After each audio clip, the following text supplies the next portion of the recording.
All right, so Ryan, how about a short introduction of who you are, what you do, just for the people who don't know you? Sure. Yeah. Thanks for taking the time to talk to me today. So my name is Ryan Hurd, and I'm a dream researcher and an educator and author. Most recently, I wrote a digital ebook kit that I call the Lucid Immersion Blueprint, and I also have a print book out called Sleep Paralysis, which is about a very kooky kind of waking nightmare vision state that I like to educate people about, and it actually kind of ties into lucid dreaming as well. They're sort of topics that go together well.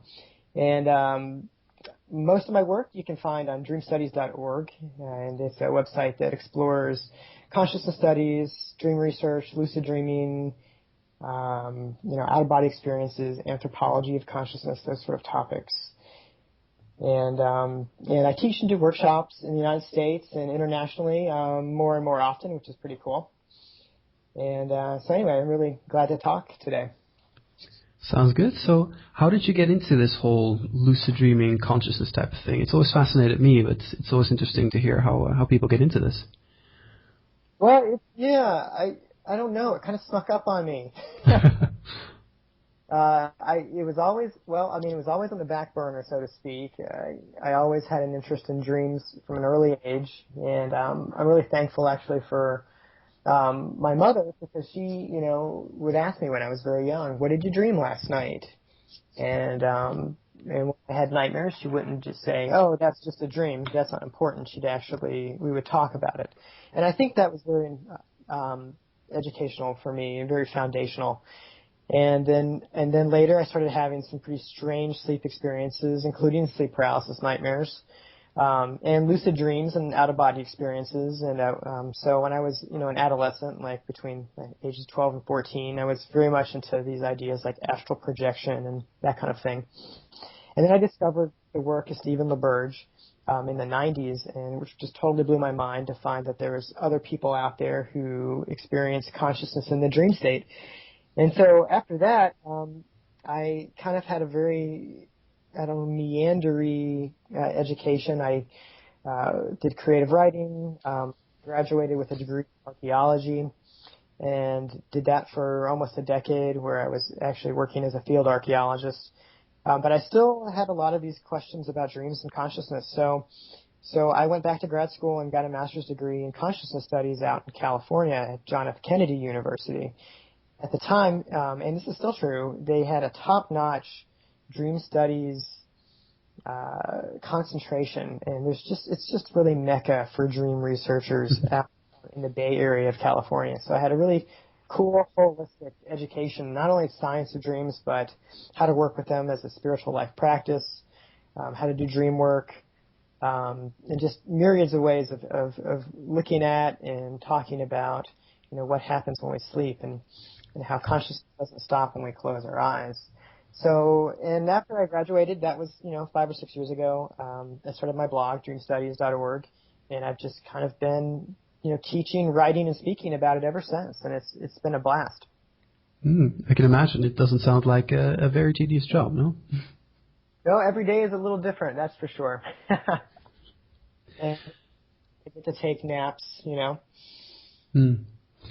Speaking of which, this is sort of interjecting. I was thinking of switching to the Everyman sleeping cycle. Are you familiar with the cycles? Yeah, so that's polyphasic. Yeah.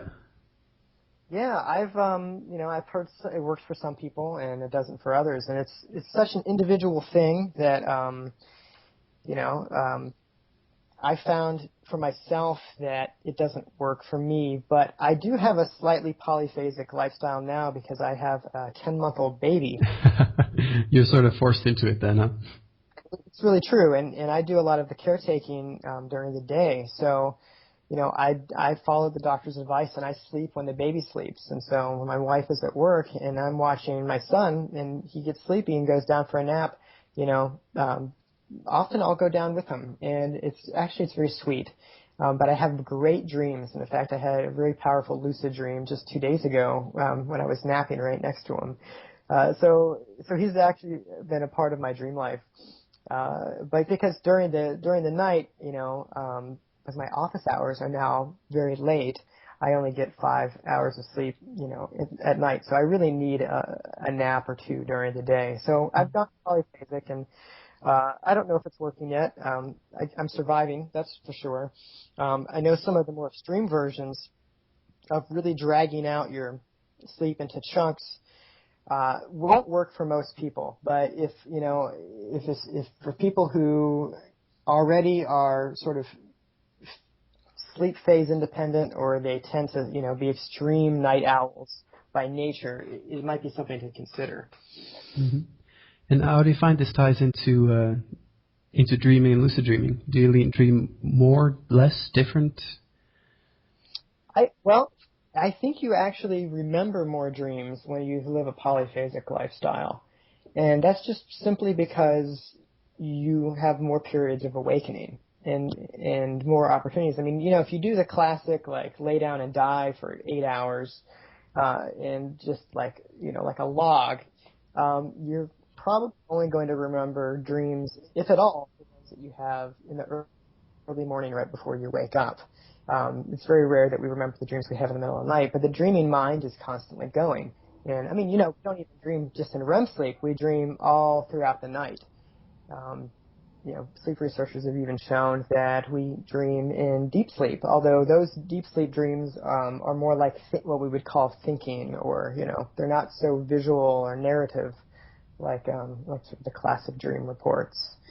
So when you're polyphasic, you really do have more opportunities to remember dreams, and if you're into lucid dreaming and awakening that self-awareness during the dream state, there's more opportunities to go lucid. Mm-hmm. Well, that sounds great. So I'm definitely gonna try that. Yeah, let me know how it goes. It's and I would say give it a try for at least 2 or 3 weeks, because it is an adjustment period. I heard of that, yeah. And it's gonna suck. But this is something, the research that I've done with polyphasic is, the researcher who invented the term, Claudio Stampi, he's an Italian researcher. Mm-hmm. When he talks about this sort of the Uberman schedule of, this is when people want to get by on basically 4 to 5 hours of sleep period in a 24-hour cycle. So these people who want to sleep less so they can do more. He says in his original research that this really only works for some people in short amounts of time under extreme circumstances, like warfare, or when you're on a like yachting contest and you're on a boat and you have to take ships, or you're in the Navy and you're not allowed to sleep for longer than 4 or 5 hours at a time. He doesn't really recommend that for everyday life. But some of the less extreme versions of saying, well, what if I were to break my sleep up into several chunks and make use of, my circadian dip in the afternoon when I'm kind of sleepy anyway, that is a more naturalistic way about going about polyphasic. And so if the Uberman doesn't work out for you, I always recommend people to just phase it back and try taking a long afternoon nap and having a shorter period during the day, because rather than giving up and going back to the 8-hour log fest. Mm-hmm. So when you think about dreams, lucid dreaming, and I guess the whole consciousness question of it, how does this tie into modern society? What's the significance of dreaming and lucid dreaming like these days? That's a wonderful question. I don't have a ready answer for that, because lucid dreaming is really on an individual level. It's what you make of it. But I would say that there is a movement growing. And it seems to me that lucid dreaming is just about on the cusp of being a household word, a word that people know in the media all the time. And a lot of it has to do with some of these movies that have come out recently, especially Inception, the American DiCaprio. I've heard several people talk about Inception-style dreams as if they invented the term,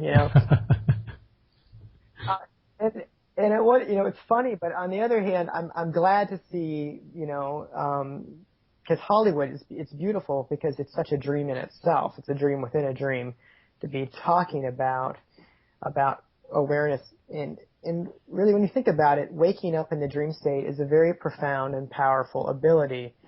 And the way I see it is when one becomes more lucid in their dreams, there's an opportunity to become more lucid in their lives as well. And in fact, they go hand in hand. And when I say like lucid in your life, that means, aware of your habits, not making the same mistake, not falling into fear or, your patterned emotions, really like noticing that this is a unique moment, and seeing life as an adventure. Now, that is what has been called lucid living by, I didn't make up that term. It's something that's been sort of bandied around for 20 or 30 years. And I really love to kind of reframe the whole topic like that, because with the idea that more of us are becoming lucid dreamers and lucid living, really begins to wonder if maybe there's something to this idea of the 21st century consciousness revolution, that we really are on the brink of a new level of societal consciousness. Mm-hmm. So the next question is a bit of a moderated one. Initially I was going to ask, can lucid dreaming be learned? But since the answer I sort of already expect a certain angle, I'm going to add to that how much of it is innate and how much of it is really subject to how you learn it.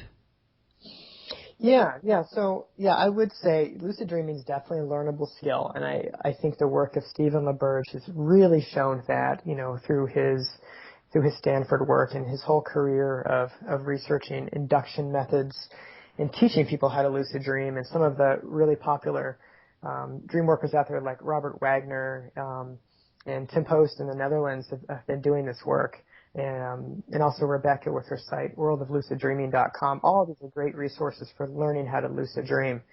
There is a piece, though, about is it innate, can everybody learn? And the truth is that some people will have an easier time than others.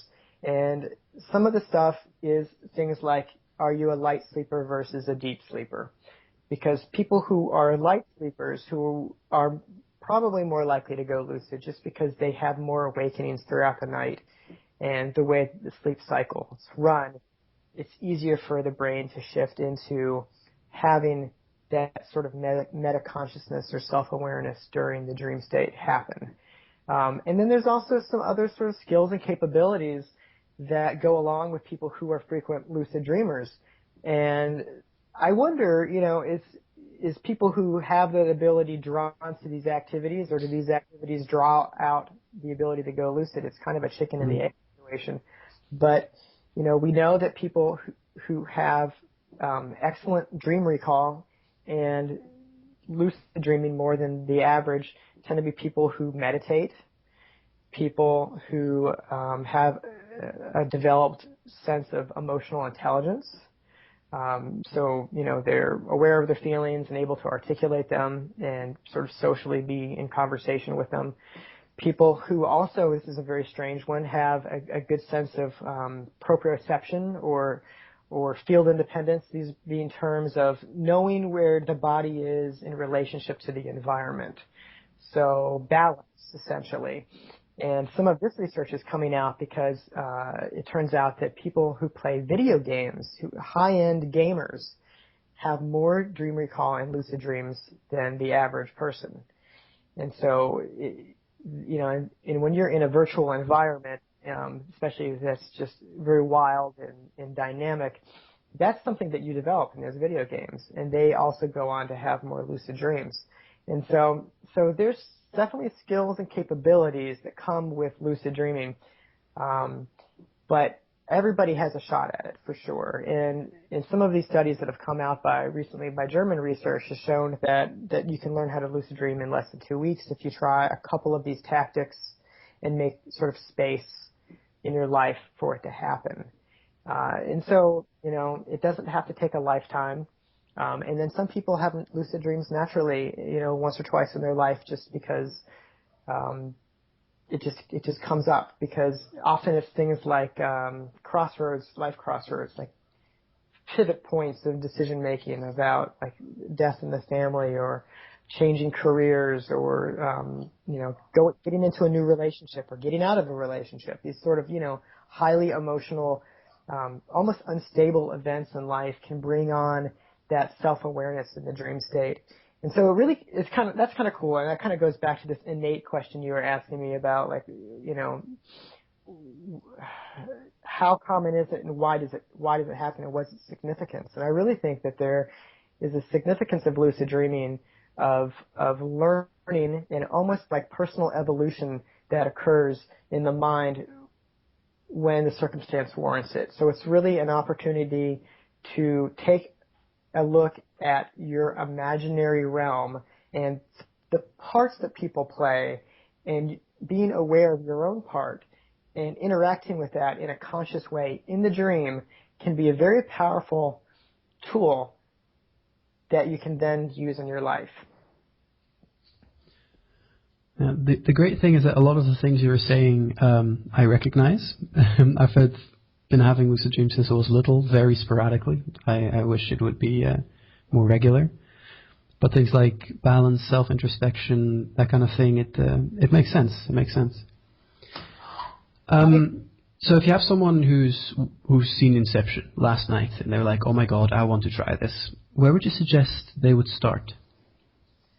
Well, I think the number prerequisite for having a lucid dream is to have good dream recall. Because if you can't remember your dreams, you're not going to be able to do some of these advanced dreaming skills. And I consider lucid dreaming to be an advanced dreaming skill. And so the number one thing that you could do tonight is go pick up a dream journal. It doesn't have to be something fancy. It can be a spiral notebook that you pick up at a drugstore or a supermarket. But I recommend that it's a notebook that you keep just for writing your dreams down. And you keep it by your bed at night. And when you wake up with the dream, sit there and give yourself a moment before you start thinking about everything that you have to do today and try to reflect back on a dream. And then write it down as much as you can do. For beginners, I say try to write down everything. There's definitely a point of limitation where you want to say, hey, if I wrote down everything, I'd be in bed all day writing my dreams down. And that's when you want to maybe like tailor it back a little bit. Many people, just that habit alone will increase dream recall. And from there, you can go into making intentions, noticing your patterns of dreaming, and use those to sort of leverage tricks to wake yourself up in the dream to notice that you're dreaming. Mm-hmm. So the tricks of knowing to know when you're dreaming, lucid dream induction, what is your favorite or recommended style or technique?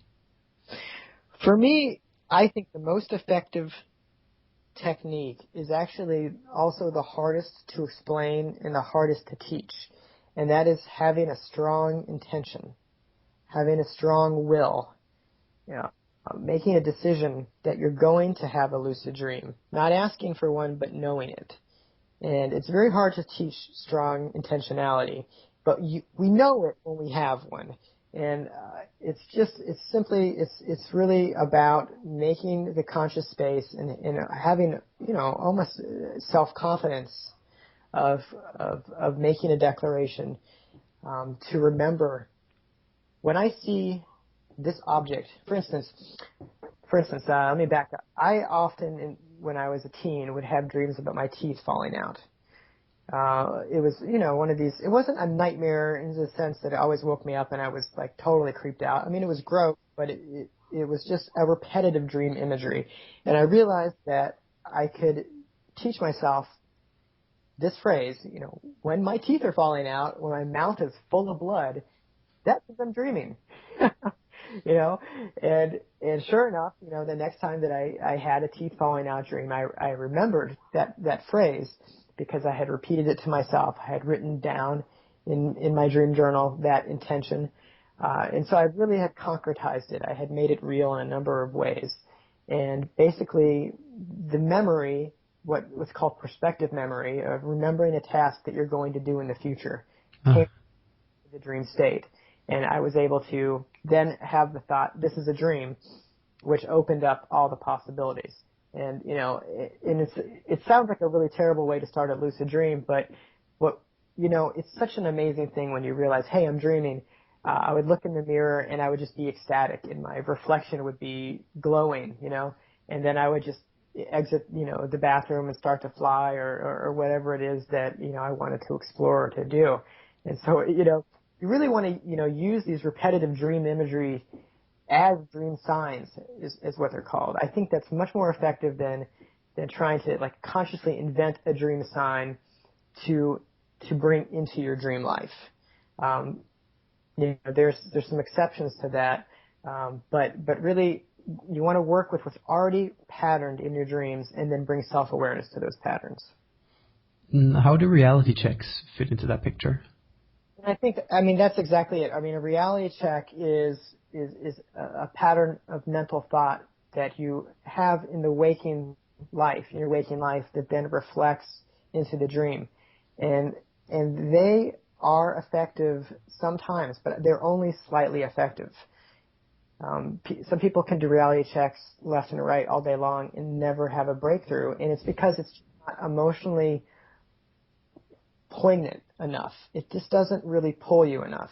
And a reality check, an excellent reality check, like a classic one, would be the one that Carlos Castaneda writes about in one of his books about, the sorcerer Don Juan, in which he teaches Carlos to look at your hands during the day, several times a day, and hold your hands in front of your face. And when you see your hands, you say, oh, I see my hands. I'm dreaming. I must be dreaming.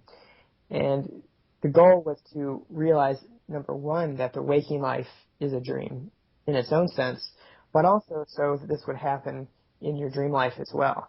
And this method does work. I remember Robert Wagner talks about that, was how his first lucid dream occurred sometime in the 70s. And it's also worked for me, because the nice thing about your hands is that they're always there. But the problem is that for a lot of people, they'll try this method, and it just doesn't have enough of an emotional push behind it. And also a problem with reality checks is that we don't believe ourselves when we say this is a dream when we're in waking life. We might say it in a rote way, but it doesn't mesh with most of our paradigm of how the world works, and that this is consensual reality. So if we don't believe ourselves in waking life, we're not going to believe ourselves in the dream, which is something that I've seen many, many times with myself and with others, in which they'll actually repeat a reality test phrase in the dream, but then just say, oh yeah, whatever, I'm dreaming, and then go on unconsciously aware the dream, because that itself is a pattern of thinking. So you got to be smarter about it. And I think Tim Post has talked about the most efficient and effective dream signs as being something that are bizarre, something that are repeatable, and I would add something that is really has an emotional push to it. And that's why I think if you do dream journaling and you see where your repetitive dreams are and look at those themes have an emotional push to them. And you can really target them because you know that those themes are going to come back up in your dream life, like it or not. And you can really target them for lucidity. And that I have found is a very effective way to incorporate the reality check and the dream sign into an effective practice. So you mentioned a couple of dream signs, and one of the things that interest me always is that there seem to be a lot of people who have similar dream signs, things like teeth falling out, being naked in public, all sorts of. There seem to be recurring themes in the general population. Do you have any idea as to why that is? Yeah, I think we'd really have to turn to the anthropology of dreams, really look at cross-culturally. We seem to be hardwired for certain topics, and I think that really you can almost look at it from an existential perspective, that no matter who you are, or where you live, you're human, and you have certain stresses in your life. You have physical stresses. You have your body stresses, like your teeth falling out. You have social stresses of having to make your way. Embarrassment, shame, having your voice heard. All these kind of things are totally universal. Protection, safety, being chased. Right? That's such a common dream theme you see all over the world, no matter what culture you're in. And so, I would call these myths because they really are just seemingly like they're wired into our neurological story-making capability. Yeah, so it's really a innate kind of cultural thing. Yeah, and then there's always cultural glosses on it, and personal glosses, and just because an image shows up all over the world doesn't always mean that it means the same thing. A rose is not always a symbol of love and passion. It could have a personal meaning. Say if a family member died and you attended the funeral and had an emotional reaction when you saw a bunch of roses near the casket, for instance. And every time you see a casket or you see a rose, you think about that powerful day. And so, that's where you have to watch out with dream symbolism, is that it's not static. It's very fluid. And we all project our own meanings onto the cultural level of stuff, and that kind of baser, existential or universal level of things. Just get very complex when you get into that dream interpretation category. I like to think of it, is rather than looking at dreams as collections of dream symbols to be interpreted for meaning, I like to think of a dream in general to be an experience in which we're alive, just like now, just like in waking life. And I find it much more advantageous to reflect on, the emotions in the dream and how the emotions relate to an object or a person, and then notice how those feelings can be felt in waking life, and then noticing the parallels there. And that's, I think, where the insight comes, is comparing waking life and dream life, and not just the objects, but the feelings. Yeah. So the next step after having lucid dreams, becoming lucid, is, for me at least, dream control. Being able to do things that are impossible in reality. Some of my favorites are jumping off high buildings, breathing underwater, that kind of thing. But what I tend to notice is that some stuff that works the one time doesn't the other. How do you experience this kind of thing? And are there specific techniques you would recommend, or sort of a step-by-step milestone type thing? Sure. Well, I think, the way you're going about that is wonderful. It's the term dream control, I think, actually is what can cause us problems with beginners who are lucid dreaming, because complete dream control is not really something that can be done 100% of the time with 100% of success rate.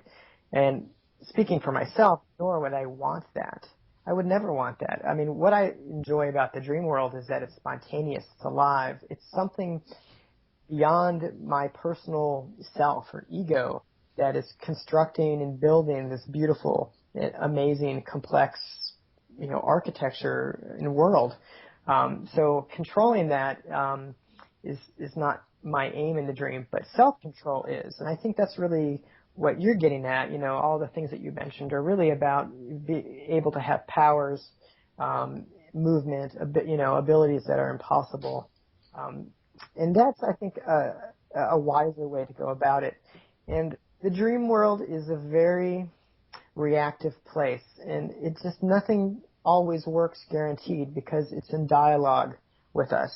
And so sometimes you'll try something and it'll work, and sometimes it won't. And, when that happens with me, it means that I'm not aligned enough, or the dream wants something else of me, and that's not what needs to be happening. An example of this would be with flying, because I love to fly in my dreams and always have. It's just absolutely amazing, incredible experience. And I think most beginning lucid dreamers love that as well. And I remember an experience of trying to fly and just sort of sputtering out and not being able to get very far off the ground. But the context of what was going on in the dream, if I look back, is that I became lucid in the dream because I was being chased by some bullies. It was actually sort of like an old dream from when I was a kid, and like in the play yard and like the schoolyard, and the kids would be chasing after or a classic dream, right? And so I became lucid as I was getting away from them, and I was trying to fly away from them, and that was not working. And I had this very lucid moment in the dream in which I thought, what would happen if I were to try to fly towards them rather than away from them? And then suddenly I just blasted off, just absolutely like a rocket ship, and went straight up into the sky, and then came back down and landed next to them. And we were in a stadium. I landed right next to them on the bleachers, and it was like a baseball game going on or something. And when I landed next to them, they looked surprised, and they accepted me, and they were no longer enemies. It's sort of like we had suddenly an understanding. And I woke up from that dream just thinking, oh, that's amazing, because the ability to fly was suddenly enhanced because I went in the correct direction, with the dream energy rather than against it.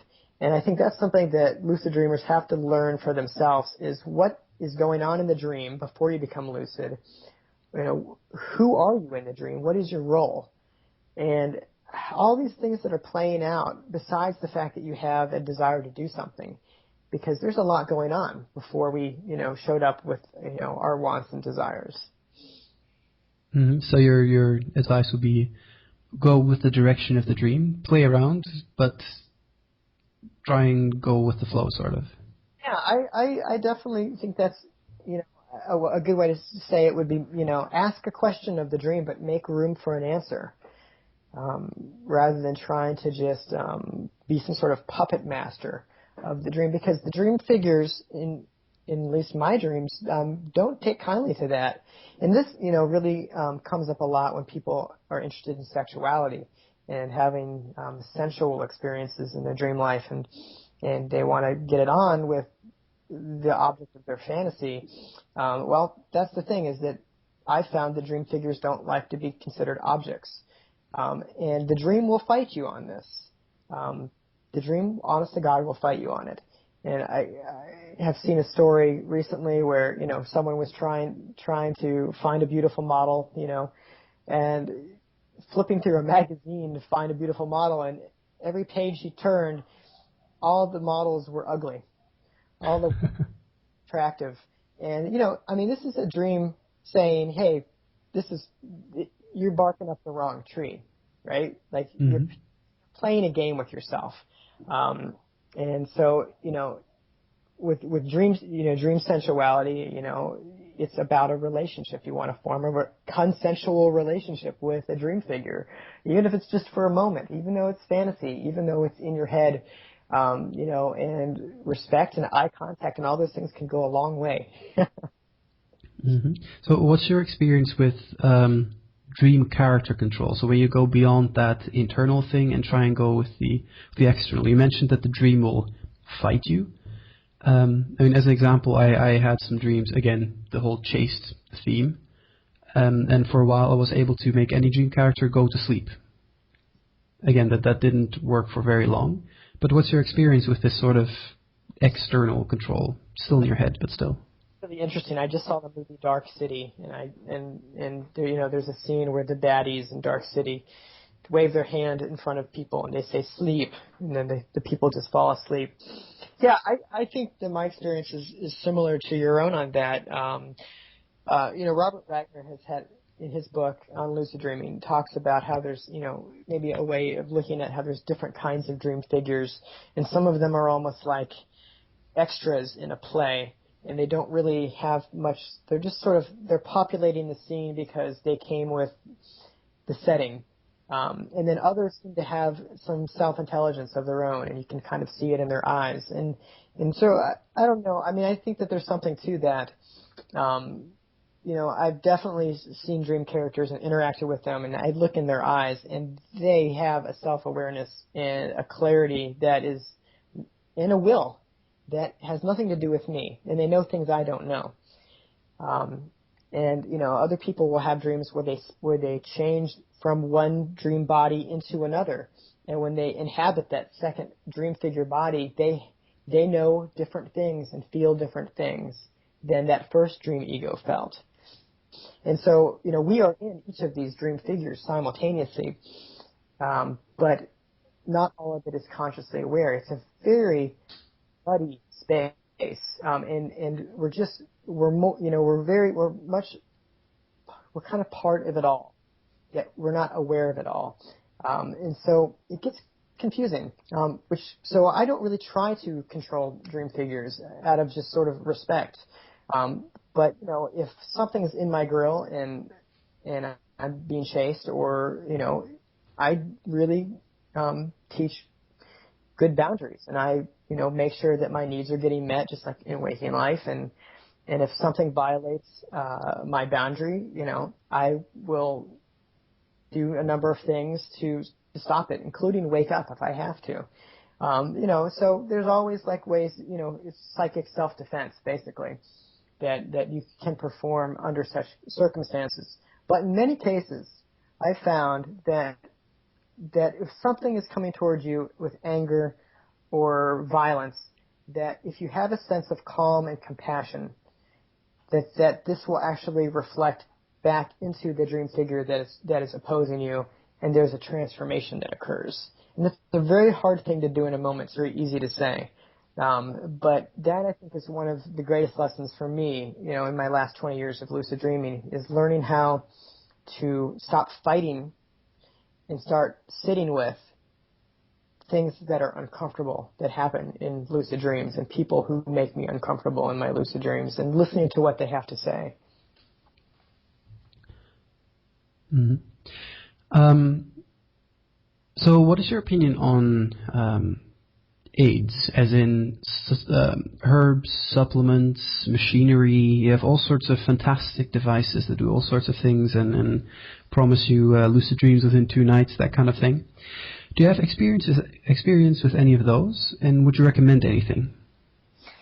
Yeah, I definitely have had experience with it, and a lot of the stuff is effective, especially dream herbs, in particular some of these class of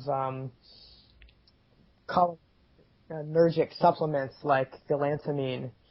The lucid dreaming pill, it actually does increase lucid dreaming.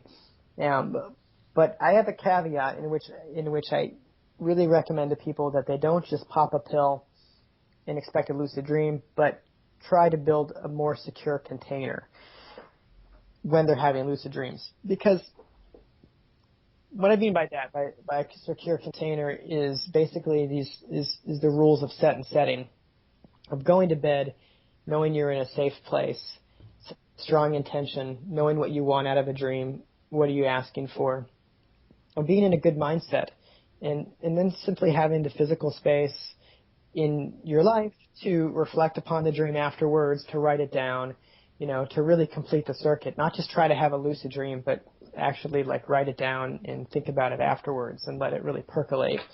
Because without that container, what'll happen is that substances like galantamine can increase your lucidity, but they do that by increasing dream bizarreness. And 5-HTP is another supplement that increases dream bizarreness. And calorie effect Kishi does indirectly by a REM rebound effect. All of these things affect our physiology, our brains, neurochemistry, through dream bizarreness. And dream bizarreness is a word, is kind of a euphemism, because it's a euphemism for scary, creepy dreams.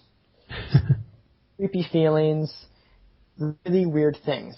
And so you're basically asking for nightmares when you take some of these substances, because it's sort of stirring things up, and when you stir the pot, right, the stuff at the bottom of the pot's going to come up, and sometimes it's burnt and black and it needs air, and that's just the name of the game. So you really want to be in a good mental space when you take these. You want to have respect for the supplements. You want to respect the dream herbs, and have a secure container.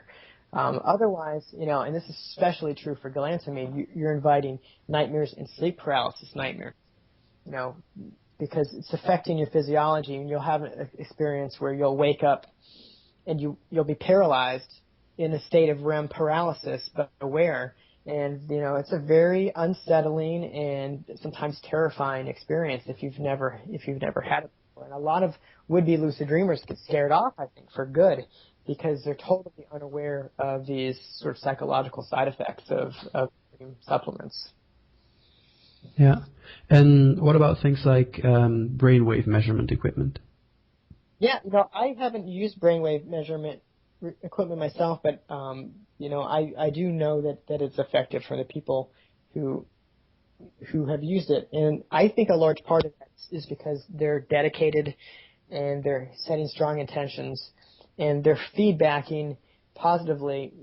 Exactly. They begin to learn what it feels like on those days when they're going to have a lucid dream, and they see what it looks like in terms of their brainwaves, and they're really highlighting high alpha states and meditative states, and really doing a very cool feedback loop of promoting those states before they go to sleep.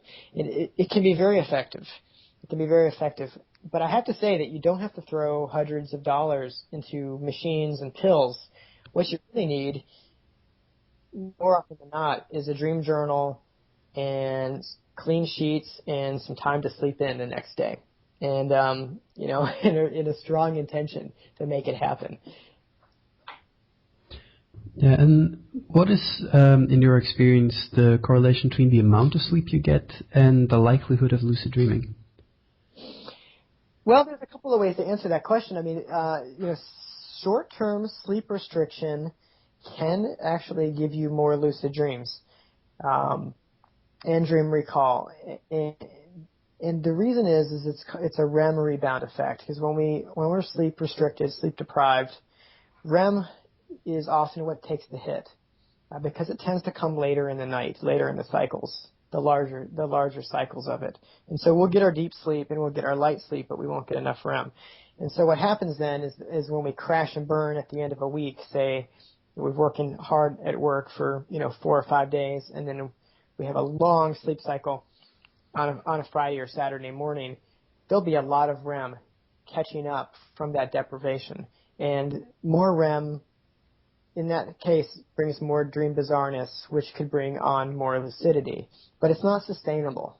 You can't just be sleep deprived your whole life and hope to have more lucid dreams. It's better really to find a sustainable system that shakes up your sleep cycle, kind of like we were talking earlier in the conversation about finding a sustainable polyphasic lifestyle.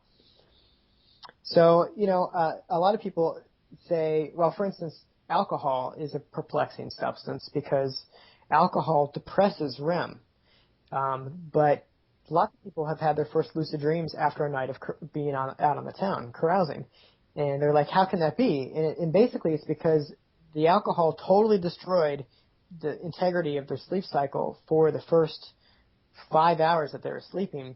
But if they did have time to sleep in and slept until noon the next day, all that REM that was missed in the first half of the night is going to bounce back, and it's there. But drinking alcohol to the point of intoxication every night is not going to make you more lucid. In fact, it's only sometimes, because we've basically jarred the mind-body system.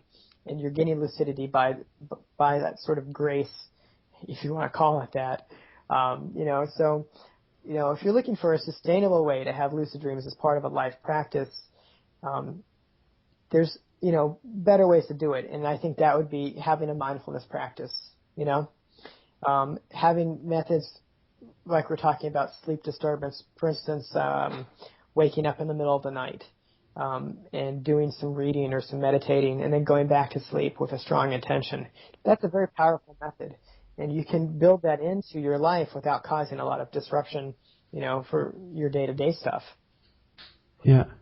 Well, are there any other waking life habits that you would recommend for lucid dreamers? I think a really nice one is the act of wandering. The act of being lost. And it sounds really strange, but there's something about not knowing where you are that really wakes up the vigilance centers of the brain. It awakens us out of our habits and our pattern thinking and that kind of daily grind that we get into, especially if you're going to work or going to school every day, and you drive a car the same route, the same street, so you walk always the same way, the same park, mix it up. Take a different way to work. Let yourself get lost. A lot of us have GPS devices in cars now or on the cell phones. You'll get found again. Wander around. Go take hikes in the woods and explore. And believe it or not, I mean, it's not like a laboratory test for this, that this increases lucidity, but I'm convinced that this is a very fun and powerful activity that really increases our vigilance systems. And then because of the continuity of the waking life and the dreaming life, it brings together. And for me, it kind of jolts me into remembering that life is an adventure and that I don't have to do the same thing every day. And it really gets me out of that habitual pattern, because we think the same things over and over and over again.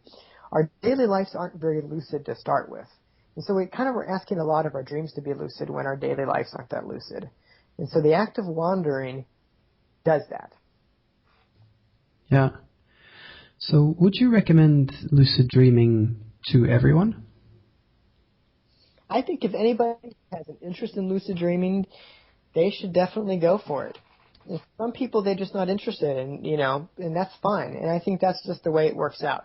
The way dreams work, and this is theoretical, of course, but the dreams, they're encoding learning, they're making stories, they're helping us make sense of the world. Whether or not we remember them, they're doing that work.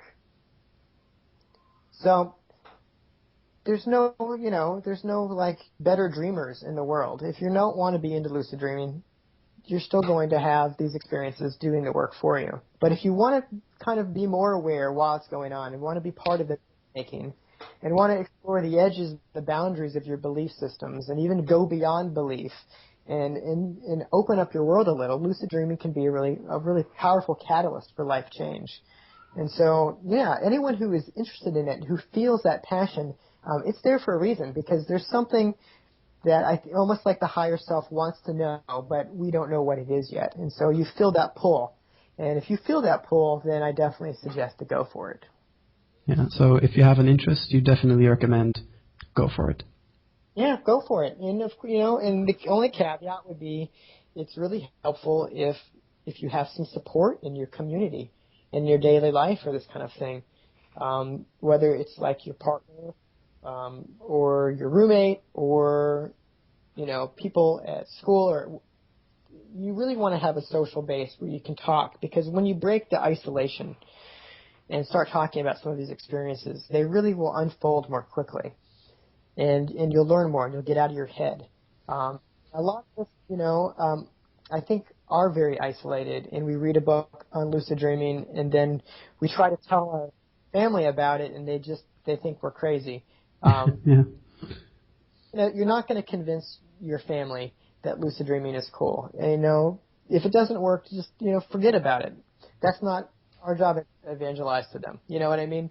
We've got to find the community, and that's so nice about the internet now, is that we can really, there's online communities where we can find each other and talk about such things. And I'm about to actually open up a forum on my site, dreamstudies.org, on the topic of lucid dreaming topics, because I've noticed that I've got blog posts where I have literally hundreds of comments on them, articles I wrote 3 or 4 years ago, and people just want to interact and tell their story. And I'm like, God, the blog post isn't really working anymore, because, we really need a forum. And there's some really great forums out there as well. Mortalmyths.com is one of my favorite lucid dreaming forums. It's one of the smaller ones, but it's also moderated in a way that I think is respectful of the dream. Choose your lucid companions carefully. Some people want to try to, like you said, control every aspect of the dream, or whatever. You want to gravitate towards people who have similar interests, because there's so many ways to go about this, and it's your own imagination that really calls the shots. Yeah. So, what is your favorite, or are your favorite things to do in a dream? Do you have any favorite things? Well, I told you how I love to fly, but I have recently issued myself a challenge, which is to stay put. And so I am, doing basically what amounts to meditation in the dream these days. So if I become lucidly aware, I take stock of what's happening around me, and I observe. And if I'm in a role where it's an active role, it doesn't mean I'm passive and let myself get run over by the dream. I'll take that role on with lucid awareness, but still try to maintain a witnessing component of like what's going on around me. And so I basically just sort of play out and maybe, make some changes to, in terms of my own reactions, what the dream is asking of me. And that's been an interesting challenge because it's very open-ended, and I don't have a driving urge to do this or that in the dream. Rather, I'm letting the dream open up to me, and that I have found has been very provocative because it finds plenty of things for me to do that I never would have thought of trying in waking life. It's been very interesting exploring, dark spaces and space and voids and things about the dream body melting away and changing bodies and changing shapes and all these things. They come up on their own. So that's been my challenge personally, is to sort of have this almost witnessing perspective. But isn't it very hard to not get swept away into non-lucidity when you do that? It's a challenge. And I think that's the challenge in life as well. Yeah. It's one thing to go lucid in a dream. It's totally another skill set to stay lucid. And that's really the act and the skill of developing concentration.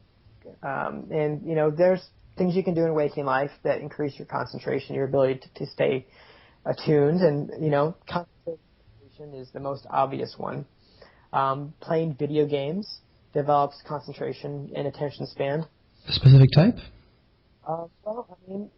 Unless you want to be shooting zombies in your dreams, I would stay away from those games in waking life. Flight simulators perhaps, or I don't know. Personally, I like to play Minecraft. To build various things, and I keep my zombies on the very friendly. Yeah, so I'm not so much worried about that. And I actually have had Minecraft dreams. Really? And, yeah, they're fun. They're very fun. And I've only had one creature come after me in a dream, so that's good. But yeah, developing that focus is an advanced skill. Most lucid dreams tend to be between 30 seconds and a minute long. That's really typical, and there's nothing to be ashamed about that. But what you see with some of these long-term meditators is that they have lucid dreams that go up from 30 to 40 minutes, even longer. And the dreams really have a different shape and look and feel in those longer dreams. They become more archetypal. They basically, you start to see imagery that is universal rather than your own apartment and city and trying to fly around. You know what I mean? You see more stuff of what Carl Jung, the psychologist, would call archetypal imagery, things like mandalas, white light, mythological creatures, certain archetypal images like the old man. Just different things occur that seem to be, I would call, stronger dreaming happen in these long dreams, including some material that can be dark, that takes a little bit of courage to face, and that's part of the lucid dream as well.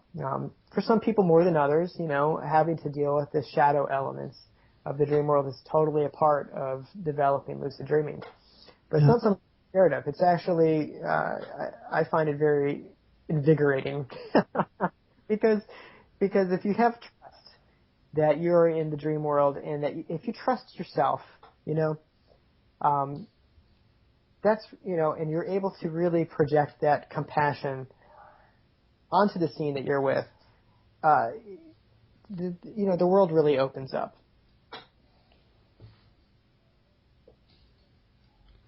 Yeah.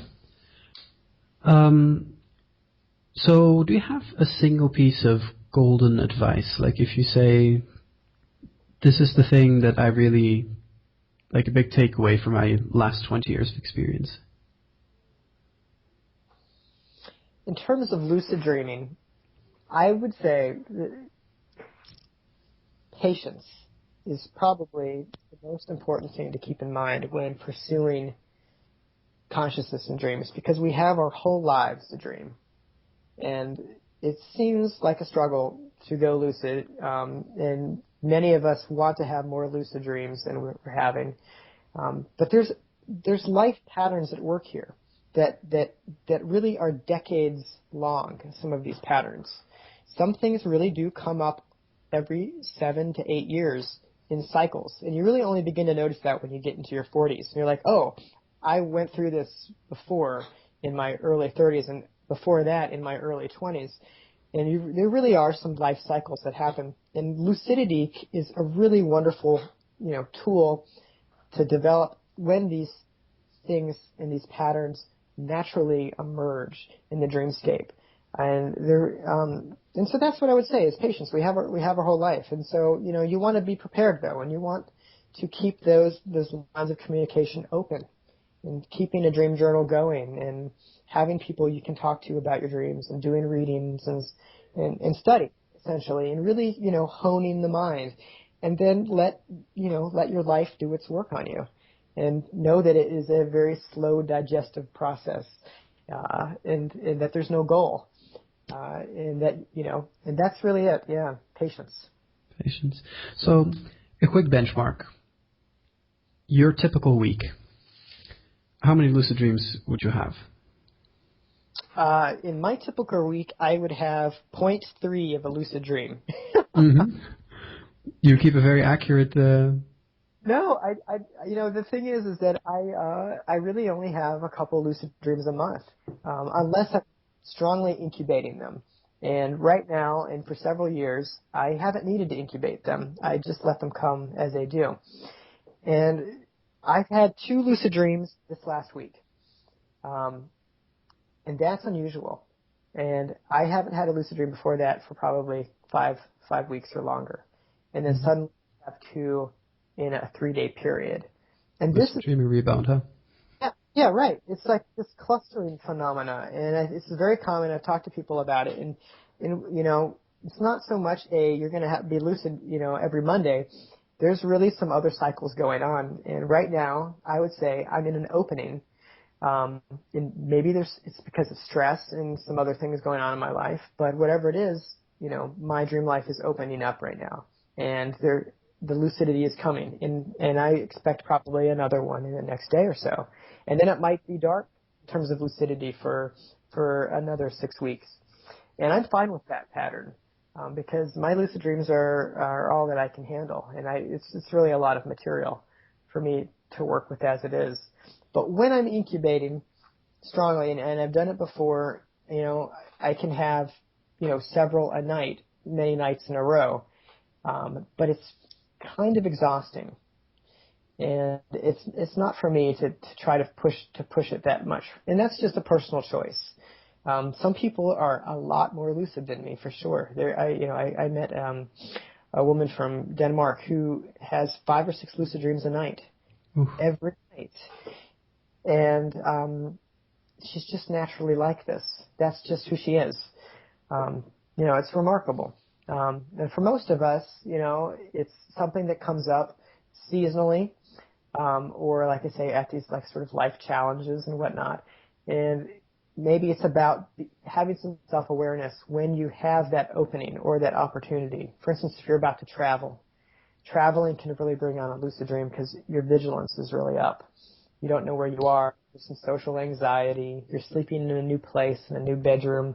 All these things can stir the vigilance centers of the brain, which make lucidity possible.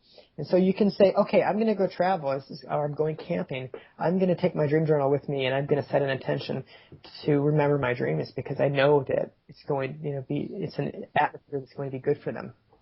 Right? So, you can really kind of work with your life, workshop your life in that way for when those openings occur to really leverage them for maximum output. Yeah, and what is, for example, the longest lucid dream you've had? Well, I probably in the 45-minute or hour range. And, I guess time is a bit hard to judge. Yeah, I certainly couldn't prove it, but, it certainly felt like that. And these were dreams that were long-winded narrative dreams, and basically, to say that was one lucid dream would kind of be a conceit because it was probably, I become lucid, I lose lucidity, I become lucid again in the dream, and then after a while I lose it. You know what I'm saying? So there's a sort of remembering several times. Lucidity is a spectrum. It's not really an on and off switch, but if you take that into account, I'd say 45 minutes. My entire REM cycle has happened before, though that's pretty rare for me. For me, they tend to be, several minutes to 5 minutes. That's more typical.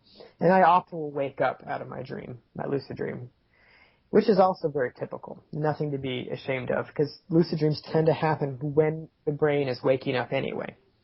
Yeah. And you were talking about how it can be exhausting to have lucid dreams. Do you mean that in the sense of a processing type thing, or that you're tired the next day? I actually did mean in the processing kind of way, in terms of doing the practices during the day, doing the intentions at night, doing meditations in the middle of the night and readings in the middle of the night. Going through it as a meditative endeavor it was exhausting. In finding the time to dream journal. And I had these periods in my life where I was able to go on retreats and do just that. But it was, it took a lot out of me. Sometimes I've had lucid dreams that have made me exhausted because I've faced some strong emotional material that I had to integrate and really think about. Because, when something is brought to consciousness, it's jarring. And, and that's when it's nice to have a community support network and not be isolated because, just because a dream brings something up, number one, doesn't mean that it's true. And number two, doesn't necessarily mean that it's good for you because you can bring up anxiety and even trauma in a dream. And if you don't have someone in your life or a support network, you can just sort of make it worse. You can, and you see this a lot with people who have depression because they will go through periods of sleeping a lot and having really long REM periods with lots of lucid dreams, but they're cycling through a lot of negative feelings and all of these, things are very difficult to integrate. And so this is something to keep in mind, that with all dream work, I really, think it's about finding a community to kind of push you to see the benefits of what's happening, and it's nice. It's nice in that way. Yeah. So, nearing the end, do you have any final remarks or things that you'd like to say? Well, I just for those who are new to lucid dreaming, that to have the patience as we talked about before. But also to set up the secure container in your life to make it possible, and let your housemates know that you're going through this process. For instance, if you know you want to have a lucid dream on a Saturday morning because you can sleep in, say, listen, Friday night I really don't want y'all to watch Terminator. It's gonna mess me up, and make requests like this and make it clear to your family that you're going through a process, and just make space for yourself. And this is what I call the lucid immersion process. It's sort of creating a contained immersion sequence where you really have made physical, mental, psychological space for doing induction methods, for having time to journal, for having time to sleep in and to ruminate and to meditate, and to really make space for it in your life for a period of a few days in a very, bubble, like an intense bubble kind of way. Rather than lingering it out and trying to do a reality check every other day when you remember. That's not effective. What's effective is kind of like doing a workshop and workshopping it into your life and then having a definite end to that and then seeing what happened. And that's what I teach with the Lucid Immersion Blueprint, which is the ebook kit that I wrote earlier this year.